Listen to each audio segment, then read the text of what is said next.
Hello everybody, I'm Gwen Campbell-Mindes. Welcome to Gwen's Bookish Ramblings, and we are in Book 10 of Marcus Didius Falco. This is Two for the Lions, in which Falco winds up solving a mystery because he is unrestrainedly curious and can't help himself.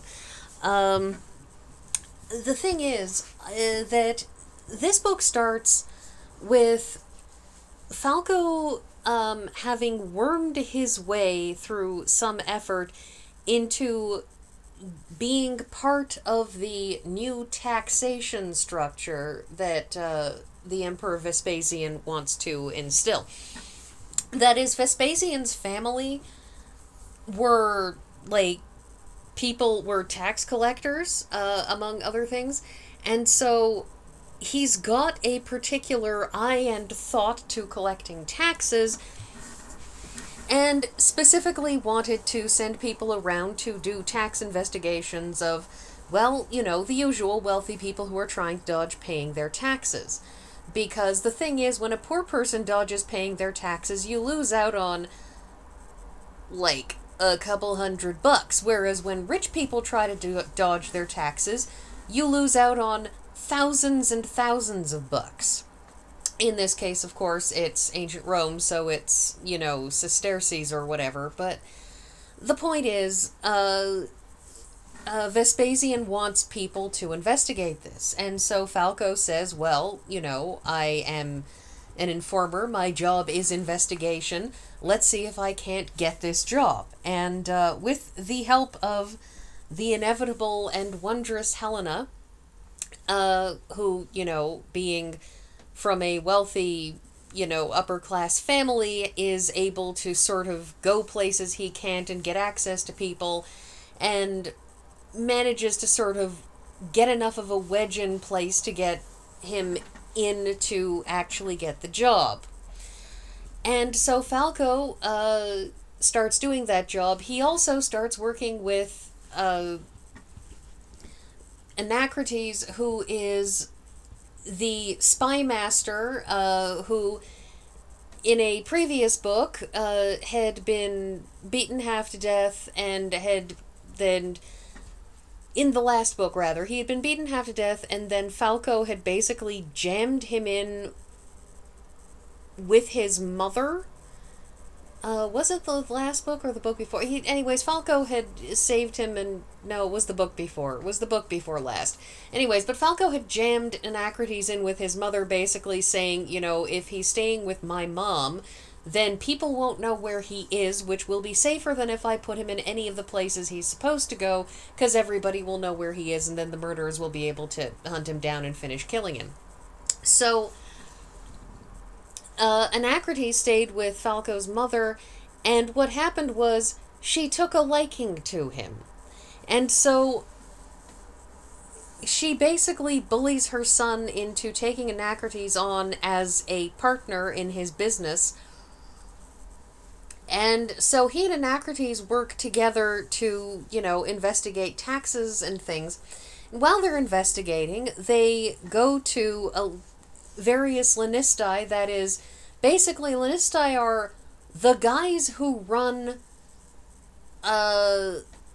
sort of the companies of people who, quote, perform, unquote, at Roman circuses. That is, they train animals to murder people, they train people to murder other people, and people to murder animals. It's... The thing is that it's a grisly business being a gladiator, and for all that most of the time that there are implications historically, archaeologically, that there wasn't quite as much death as people like to think happened at Roman gladiator tournaments, mainly because, of course, training people to be gladiators is a very large investment, and you don't want to spend all of that investment and then have that investment die, and so you're probably far more likely to, try to avoid having people get killed, simply because, it's a lot of money to sink into somebody. But the thing about the Lanistae is that they are, from what Falco and Anacrates can work out, they appear to be sort of trying to dodge their taxes. And so they look into things like, this guy has a very, very large villa off wherever. How does he pay for it? Importing animals is expensive, so how is he affording it? If he's, just scraping by, how did he afford to get a new lion? That kind of thing. And then, while he's there and looking at a lion that he is particularly eager to meet, because this lion is a trained man-eater who is going to be the execution of the serial killer that he caught in the last book. And Falco is extremely delighted at the fact that this serial killer who had been murdering women for literally years and years and years is going to finally get his.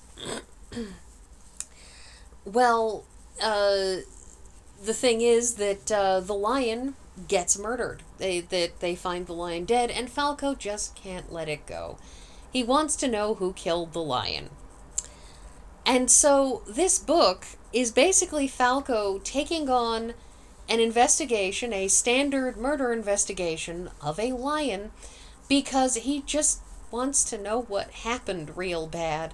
I mean, also he feels bad for the lion who was just being a lion and got, stabbed through the chest with a spear and all kinds of other things, but it's mostly that he just can't let it go. And there is an interesting part midway through the book where he says, sometimes you run into a wall and there's no more clues, he says. And at that point, you just have to let it go because there's no other clues.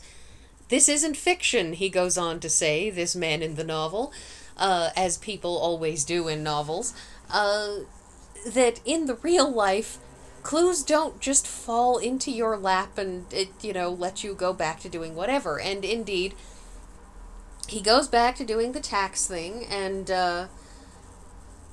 then, of course, he winds up having clues fall into his lap anyhow.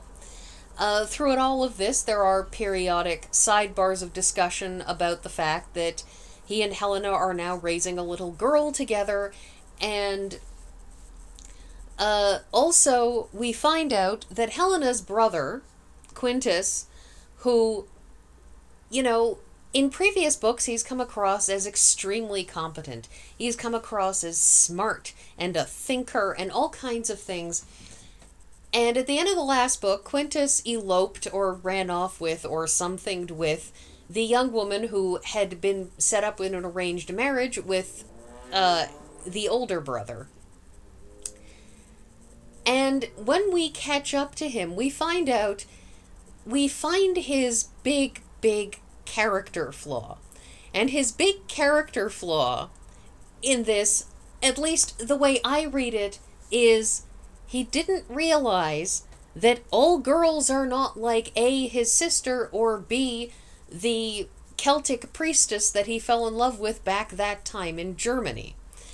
That is, he collects this young woman who he has, managed to make fall in love with him by being clever and witty and funny and smart and handsome and all of these things, and they'd run off together, and she thought they were going to get a sort of a romantic honeymoon running off together, and he insisted on going overland, walking through a desert, putting her through effectively military, like demanding military discipline out of this gently reared young noblewoman who thought she was going to run off and have a romantic interlude and instead got marching through the desert. And when all of this is over and Helena and Falco have naturally wound up following them, and they find out what he did, and Quintus basically spends the rest of his appearances in this book when talking about this young lady, Claudia, basically being completely perplexed that she's upset. He doesn't get it. He genuinely doesn't get it. And I look at that and I feel like what you have in Quintus is that he's just got this massive blind spot, that he thought that she would be up for an adventure like his sister and be hardy and hard-going like his sister, but also like the Celtic priestess, whose name I don't recall off the top of my head. And when Claudia is not, because she is a gently reared young lady, he has no idea what to do with that, and indeed doesn't even really realize it. So where that's going is going to be interesting for no other reason than I feel vaguely like Claudia may head straight back home to her grandparents in Spain and try to get married to a young man who will not treat her like she is an intrepid explorer, because she's not.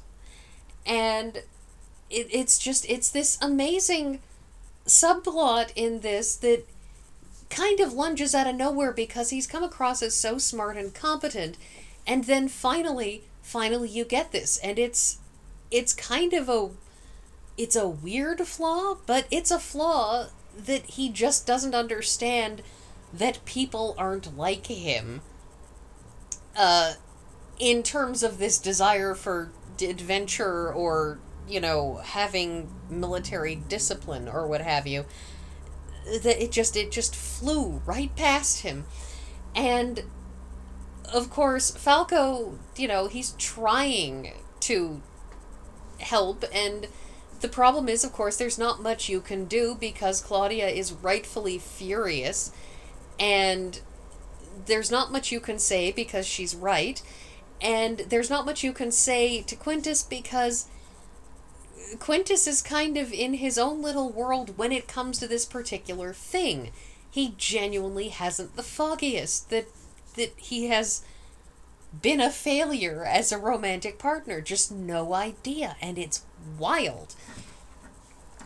So it's kind of an unimportant sidebar, but it looms large in no small part, of course, because the brother has been a significant character in several of these books and is seemingly a good friend to Falco, but he just whizzed right past him.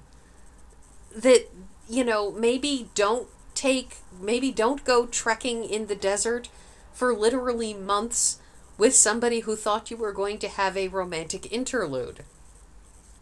She thought they were going to take a ship. They were going to sail to Africa. And when they got to Africa, they would get off the boat and go to wherever in Carthage they were going. Because Carthage has a part in this, but I suspect mainly because, Africa, and they were importing all of their animals from Africa for the Roman circuses. But anyway, it's a weird thing as you read about him apparently just having no grasp of that. No grasp at all. And I felt genuinely bad for Falco, if only because I'm not sure there was anything anybody could have said if Quintus was going to be that oblivious, because there's nothing comforting you can say. She's lost her reputation. She's lost out on a good marriage. She's potentially just stuck with this guy, and he's ruined everything for himself and his family, and, he's now proposing being Falco's new partner and his, investigation business, which, the whole thing is weird. It's you're gonna have a half dozen patricians moving into a plebeian neighborhood by the end of this series. Anyways, yeah, so Falco solves it in the end, and also there winds up being a woman gladiator who doesn't do too badly, all things considered, but she's the bad guy. Yeah. Well, one of the bad guys. There are several bad guys, variety of bad people. So, yeah, that's everything, and I will see you all next week.